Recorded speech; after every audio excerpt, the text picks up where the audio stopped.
আসসালামু আলাইকুম এভরিওয়ান। ভিডিওতে যে বাচ্চাটিকে দেখতে পাচ্ছেন এই বাচ্চাটি খানিকক্ষণ আগে অ্যাডাপশনে দিলাম। এখন ব্যাপারটা হচ্ছে ৮ বছর ধরে বিড়াল পালি, টুকটাক অ্যাডাপশনে দেই, কিন্তু প্রত্যেকটা বাচ্চা অ্যাডাপশনে দেওয়ার কষ্টটা এখনো কমাইতে পারলাম না। অ্যাডাপশনে দেওয়ার প্রত্যেকটা কষ্টই সমান।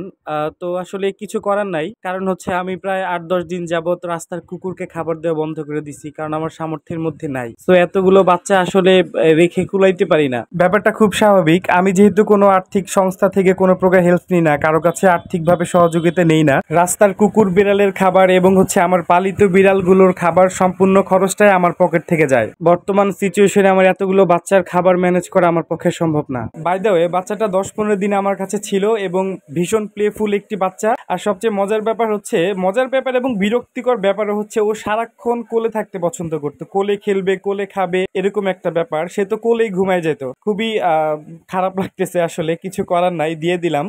সবাই ওর জন্য দোয়া করবেন। আল্লাহ হাফেজ।